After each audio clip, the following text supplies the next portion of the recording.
ನಮಸ್ತೆ ವೀಕ್ಷಕರೇ. ನೋಡಿ, ನಾವು ಭೂವರಾಹಿ ಸ್ವಾಮಿ ದೇವಸ್ಥಾನ ಸನ್ನಿಧಾನಕ್ಕೆ ಹೋಗಿದ್ವಿ. ಅಲ್ಲಿ ರೈತರು ನುಗ್ಗಿ ಸೊಪ್ಪನ್ನು ಮಾರ್ತಾ ಇದ್ರು. ನಾವು ಅಲ್ಲಿಂದ ನುಗ್ಗಿ ಸೊಪ್ಪನ್ನು ತೊಗೊಂಡು ಬಂದಿದ್ದೀವಿ ಒಂದು ಕಟ್ಟು. ಇದನ್ನು ಯಾವ ರೀತಿ ಸೋಸ್ಕೊಳ್ಬೇಕು ಅನ್ನೋದನ್ನ ತೋರಿಸ್ತೀವಿ. ಎಲ್ಲ ಸೊಪ್ಪುಗಳನ್ನು ಚಾಕುವಿಂದ ಕಟ್ ಮಾಡ್ತೀವಿ, ಇಲ್ಲಾಂದರೆ ಕೈಯಿಂದ ಮಾಡ್ತೀವಿ. ಬಟ್ ಇದನ್ನು ಚಾಕು ಯೂಸ್ ಮಾಡ್ದಂಗೆ ಕೈಯಲ್ಲೇ ಈ ರೀತಿ ತರ್ಕೊಳ್ಬೇಕಾಗುತ್ತೆ. ಈ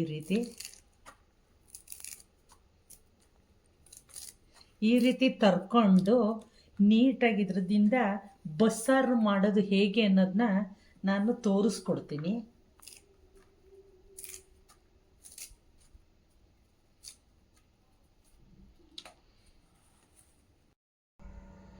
ನಮಸ್ತೆ ವೀಕ್ಷಕರೇ, ಇಂದು ನುಗ್ಗಿ ಸೊಪ್ಪಿನ ಬಸ್ಸಾರು ಮಾಡ್ತಾ ಇದ್ದೀನಿ. ನೋಡ್ರಿ, ನುಗ್ಗಿ ಸೊಪ್ಪನ್ನ ಎಲ್ಲ ನೀಟಾಗಿ ತರ್ಕೊಂಡು ಇಟ್ಕೊಂಡಿದ್ದೀನಿ. ಅದಕ್ಕೆ ಏನೇನು ಬೇಕಾಗುತ್ತೆ ಅಂದರೆ ಅವರೆಬೇಳೆ ಬೇಕಾಗುತ್ತೆ. ಅವರೆಬೇಳೆ, ತೊಗರಿಬೇಳೆ ಮತ್ತು ಹೆಸರು ಕಾಳು. ಈಗ ನುಗ್ಗಿ ಸೊಪ್ಪಿನ ಬಸ್ಸಾರು ಮಾಡೋದು ಹೇಗೆ ಅಂತ ತೋರಿಸ್ಕೊಡ್ತೀನಿ.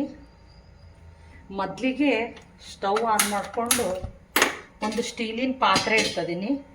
ಇದಕ್ಕೆ ನೀರು ಹಾಕ್ತೀನಿ.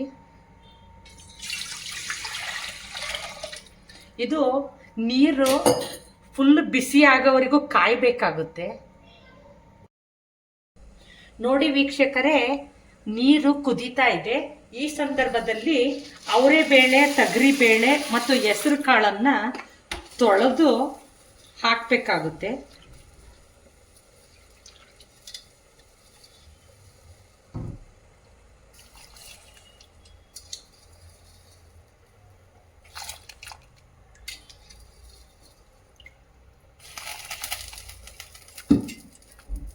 ಹಾಗೆ ಸ್ವಲ್ಪ ದೊಡ್ಡ ಉಪ್ಪನ್ನು ಹಾಕಬೇಕು. ಸ್ವಲ್ಪ ದೊಡ್ಡ ಉಪ್ಪನ್ನು ಹಾಕಿ ಒಂದು ಪ್ಲೇಟ್ ಮುಚ್ಚಿ ಚೆನ್ನಾಗೆ ಬೇಯಲಿಕ್ಕೆ ಬಿಡಬೇಕಾಗುತ್ತೆ.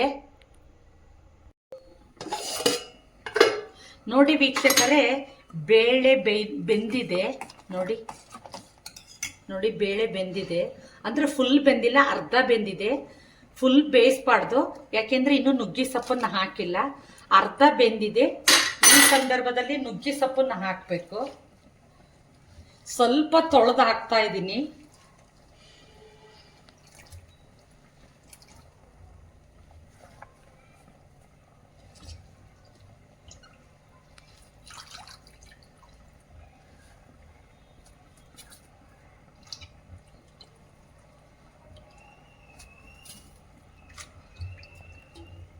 ಹಾಕಿ ಸ್ವಲ್ಪ ದೊಡ್ಡ ಉಪ್ಪು ಹಾಕಬೇಕಾಗುತ್ತೆ. ಮೊದಲೇನು ಉಪ್ಪು ಹಾಕಿದ್ದೀನಿ. ಈಗ ಪ್ಲೇಟ್ ಮುಚ್ಚಿ ಇನ್ನೊಂದು ಸ್ವಲ್ಪ ಕುದಿಯಕ್ಕೆ ಬಿಡಬೇಕು.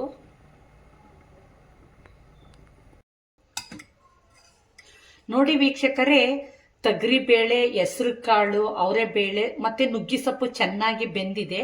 ಈ ಸಂದರ್ಭದಲ್ಲಿ ಇದನ್ನ ಬಸಿಬೇಕು.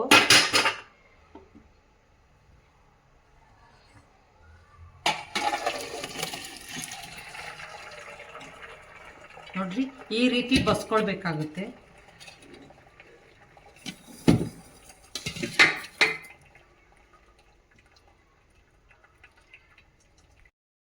ನೋಡ್ರಿ, ಬಸ್ಕೊಂಡಿದ್ದೀನಿ. ಈಗ ಬಸ್ತಿರೋ ನೀರಲ್ಲಿ ಸಾಂಬಾರ್ ಮಾಡ್ತೀನಿ. ಅದಕ್ಕೆ ಏನೇನು ಬೇಕು ಅಂದರೆ ಹುಣಸೆ ಹಣ್ಣು, ಕೊತ್ತಂಬರಿ ಸೊಪ್ಪು, ಈರುಳ್ಳಿ, ಹಸಿ ಕೊಬ್ಬರಿ, ಬೆಳ್ಳುಳ್ಳಿ, ಹಾಗೆ ಜೀರಿಗೆ ಮತ್ತು ಖಾರದ ಪುಡಿ. ಇಷ್ಟು ಬೇಕಾಗುತ್ತೆ ಬಸ್ಸಾರು ಮಾಡಲಿಕ್ಕೆ ನುಗ್ಗೆ ಸೊಪ್ಪಿಂದು. ಇದಕ್ಕೆ ಸ್ವಲ್ಪ ನೀರು ಹಾಕ್ಕೊಳ್ತೀನಿ. ಸಣ್ಣಕ್ಕೆ ರುಬ್ಕೊಳ್ತೀನಿ.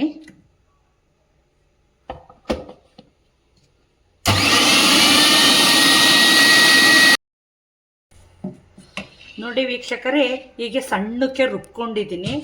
ಇದನ್ನ ಈ ಬಸ್ತಿದ್ದೀನಲ್ಲ, ಈ ನೀರಿಗೆ ಹಾಕ್ತಾ ಇದ್ದೀನಿ.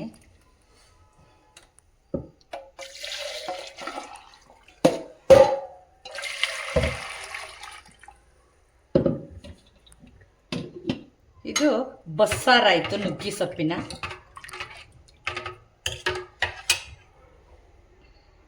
ಈಗ ನುಗ್ಗಿ ಸೊಪ್ಪಿಗೆ ಒಗ್ಗರಣೆ ಹಾಕ್ತೀನಿ. ನೋಡಿ, ನುಗ್ಗಿ ಸೊಪ್ಪಿಗೆ ಒಗ್ಗರಣೆ ಹಾಕ್ತಾ ಇದ್ದೀನಿ. ಒಗ್ಗರಣೆಗೆ ಕರಿಬೇವು, ಒಣಮೆಣಸಿನ್ಕಾಯಿ, ಈರುಳ್ಳಿ, ಹಸಿ ಕೊಬ್ಬರಿ ತುರಿದಿಟ್ಕೊಂಡಿದ್ದೀನಿ. ಒಗ್ಗರಣೆ ಹಾಕ್ಲಿಕ್ಕೆ ಎಣ್ಣೆ ಇದೆ, ಸಾಸಿವೆ ಮತ್ತು ಜೀರಿಗೆನ ಹಾಕ್ತೀನಿ. ಅದೇ ರೀತಿ ಬಾಂಡ್ಲಿ ಕಾದಿದೆ. ಈ ಸಂದರ್ಭದಲ್ಲಿ ಎಣ್ಣೆ ಹಾಕ್ತೀನಿ.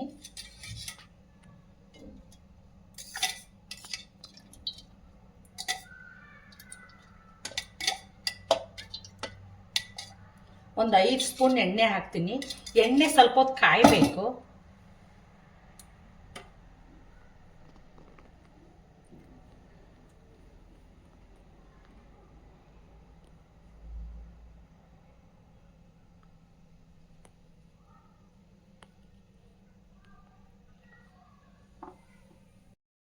ನೋಡಿ ವೀಕ್ಷಕರೇ, ಎಣ್ಣೆ ಕಾದಿದೆ. ಈ ಸಂದರ್ಭದಲ್ಲಿ ಸಾಸಿವೆ ಹಾಕ್ತಾ ಇದ್ದೀನಿ.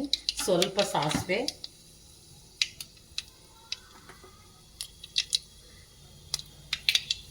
ಹಾಗೆ ಒಣಮೆಣಸಿನ್ಕಾಯಿ ಹಾಕ್ತೀನಿ. ಒಣಮೆಣಸಿನ್ಕಾಯಿ,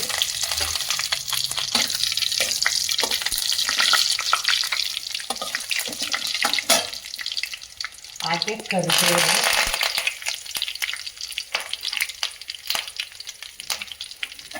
ಈರುಳ್ಳಿ ಹಾಕ್ತಾ ಇದ್ದೀನಿ.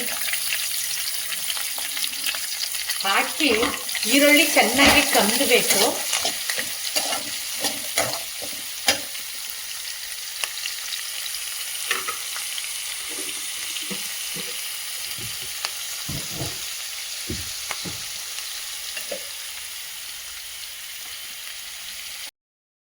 ನೋಡಿ ವೀಕ್ಷಕರೇ, ಒಗ್ಗರಣೆ ಆಗಿದೆ. ಈಗ ಇದರಲ್ಲಿ ಸ್ವಲ್ಪ ಭಾಗವನ್ನು ಸಾಂಬಾರಿಗೂ ಹಾಕ್ತೀನಿ, ಅಂದರೆ ಬಸ್ಸಾರಿಗೂ ಹಾಕ್ತೀನಿ. ಸ್ವಲ್ಪ ಹಾಕ್ತೀನಿ.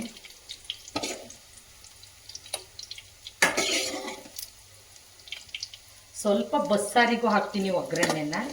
ಇನ್ನು ಉಳಿದಂಥ ಒಗ್ಗರಣೆಯನ್ನು ನುಗ್ಗಿ ಸೊಪ್ಪು ಮಾಡ್ಕೊಂಡಿದ್ದೀನಲ್ಲ, ಇದಕ್ಕೆ ಹಾಕ್ತೀನಿ.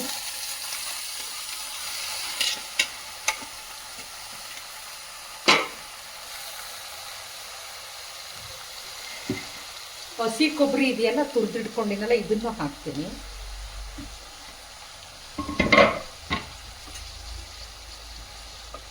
ಎಲ್ಲವನ್ನು ಮಿಶ್ರಣ ಮಾಡಬೇಕು. ನೋಡಿ, ಈ ರೀತಿ ಎಲ್ಲ ಮಿಶ್ರಣ ಮಾಡಬೇಕು.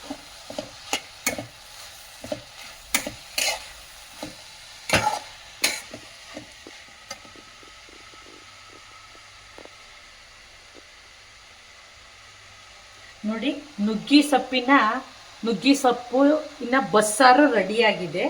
ಇದು ಬಸ್ಸಾರಿದೆ, ಇದು ಬಸ್ಸಾರು, ಇದು ನುಗ್ಗಿ ಸೊಪ್ಪು.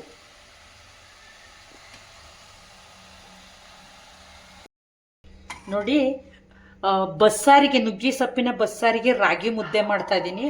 1 ಕಪ್ ನೀರು ತಗೊಂಡಿದ್ದೀನಿ. ಒಂದು ಸ್ವಲ್ಪ ರಾಗಿ ಹಿಟ್ಟನ್ನ ಈ ನೀರಿಗೆ ಹಾಕಬೇಕು.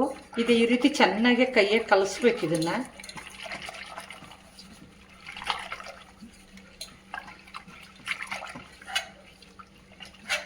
ಕಲಸಿ ಗ್ಯಾಸ್ ಮೇಲೆ ಇಡಬೇಕು. ಸ್ವಲ್ಪ ರುಚಿಗೆ ಉಪ್ಪು ಹಾಕಬೇಕು. ಹಾಗೆ ಸ್ವಲ್ಪ ಎಣ್ಣೆ ಅಥವಾ ತುಪ್ಪ ಹಾಕಬೇಕು. ನಾನು ಸ್ವಲ್ಪ ಎಣ್ಣೆ ಹಾಕ್ತಾ ಇದ್ದೀನಿ.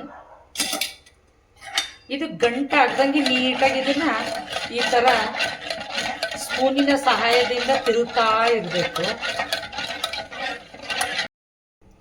ನೋಡ್ರಿ, ಕುದೀತಾ ಇದೆ ರಾಗಿ ಹಿಟ್ಟು. ನೋಡಿ ಎಷ್ಟು ಚೆನ್ನಾಗಿ ಕುದೀತಾ ಇದೆ. ಈ ಸಂದರ್ಭದಲ್ಲಿ ಸ್ವಲ್ಪ ಒಣ ಹಿಟ್ಟನ್ನು ಹಾಕಬೇಕಾಗುತ್ತೆ.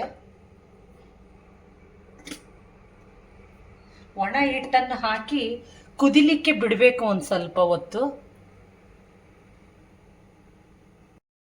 ನೋಡಿ ವೀಕ್ಷಕರೇ, ಈಗ ಹಿಟ್ಟಾಕಿದ್ವಲ್ಲ, ಒಣ ಹಿಟ್ಟು ಚೆನ್ನಾಗಿ ಬೆಂದಿದೆ. ಈ ಸಂದರ್ಭದಲ್ಲಿ ಹೀಗೆ ಚೆನ್ನಾಗಿ ತಿರ್ಕೋಬೇಕು.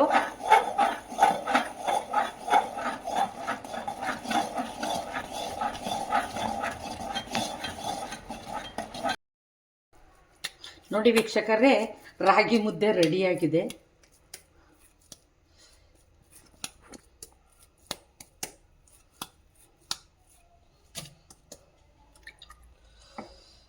ರಾಗಿ ಮುದ್ದೆ ರೆಡಿಯಾಗಿದೆ. ರಾಗಿ ಮುದ್ದೆಗೆ ನುಗ್ಗೆ ಸೊಪ್ಪಿನ ಬಸ್ಸಾರು,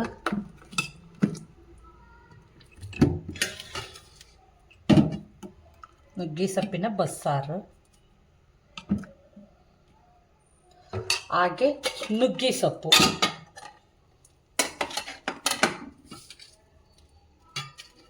ಹಾಗೆ ನುಗ್ಗೆ ಸೊಪ್ಪು.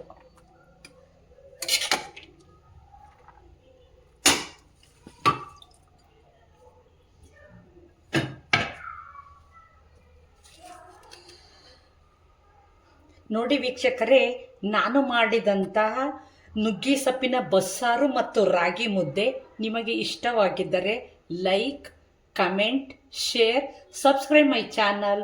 Thank you.